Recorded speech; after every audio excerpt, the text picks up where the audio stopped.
Hello, cruel world. Volodymyr Zelenskyy. He is a comedian who came from quite a modest background, and he played a Ukrainian president on TV as a sketch. And then a few years later, he actually became the president. So this is like the textbook definition of art imitating life.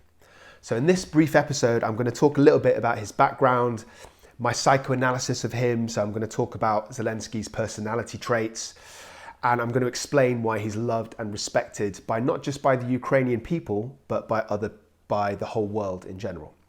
So I did a video recently with my psychoanalysis of Putin and got a good response, and I thought this is the logical follow-up just to compare and contrast. Also in this video, as a bonus, I'm going to talk about 3 other high-profile, high-ranking politicians who were once entertainers. Let's get started. So Zelenskyy is now 44. He is a Soviet Jew, and his family had to survive the Holocaust. In fact, his grandfather was one of 4 siblings who managed to survive. So Zelenskyy himself, he attended the Kiev National Economic University and got his degree in economics in 2000. But after that, he started entering all these comedy competitions and did quite well. And then he built his own production company. And he had this program called Servant of the People, which is when he played this satirical version of a Ukrainian president. But his star kept rising, so he kept getting fame for other things. For example, he won the Ukrainian version of Dancing with the Stars in 2006, and he was actually the voice of Paddington Bear. So check it out. This guy is clever, he's funny, he's a great businessman, he's a great dancer, he's charming. Sounds like the perfect kind of partner. I mean, ladies, what else would you want in a man? And then his political career started. So he won the presidency in 2019, and he was more popular than the other more serious candidates because he was anti-establishment and anti-corruption. And he became sort of semi-famous because Donald Trump allegedly phoned him after Donald Trump first got into office and tried to entice him into doing a criminal investigation into Joe Biden's son, Hunter Biden, because he was on the board of Ukrainian energy companies. It's going to be the greatest investigation ever, I imagine is what he said. So let's think about the personality construct of Zelenskyy. He is very charismatic, he's very brave, and he's very charming. So this was all brought to attention very recently after Russia invaded the Ukraine, because he refused to leave. And there's pictures, there's footage of him walking around in Kiev, urging his countrymen to stay and resist. And apparently the US even offered to rescue him and fly him out and give him safe haven. And he replied, "I don't need a ride, I need ammunition. Now, I don't care who you are, that is Gangsta." So he's often seen by people as being quite brave, whereas Putin kind of hid in a bunker in an undisclosed location and is kind of barking these rambling commands from a distance. Zelenskyy is very much on the streets. He's visible, and this has gained him the respect of many world leaders.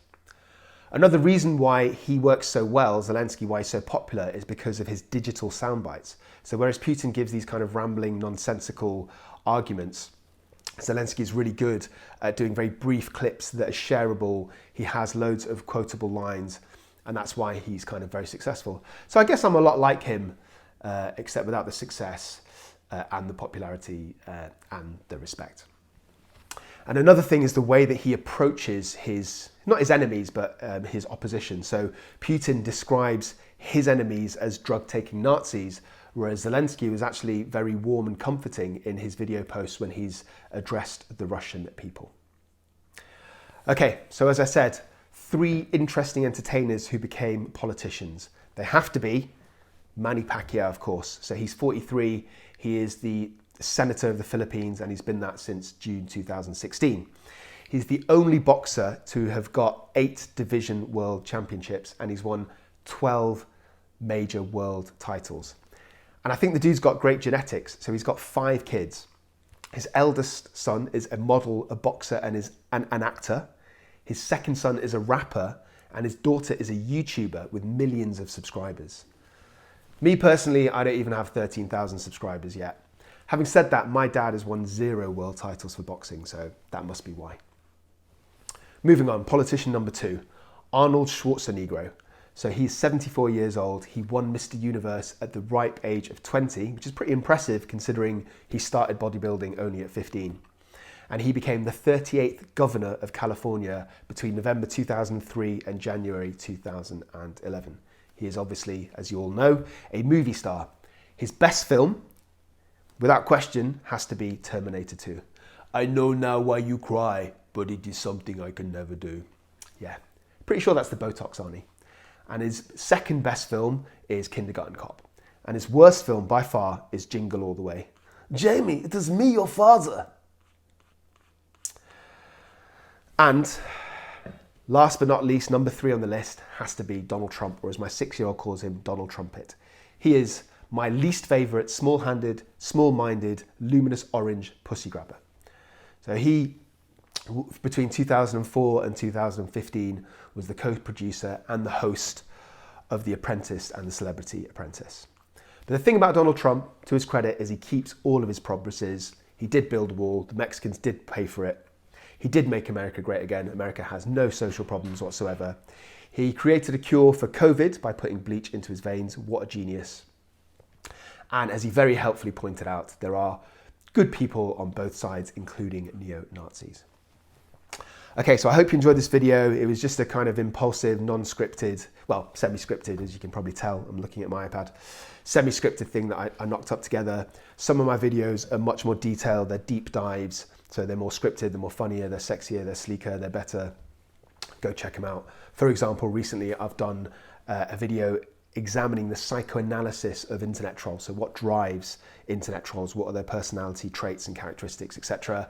I've done the psychoanalysis of people who commit domestic violence, pathological liars, stalkers. Go and check them all out. I've done a video about whether suicide is selfish, weighing the pros and the cons and coming to my own conclusions.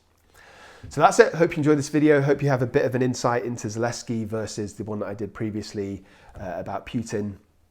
Buy my book, watch my videos, stay euthymic, and whatever happens, do not forget, I love you.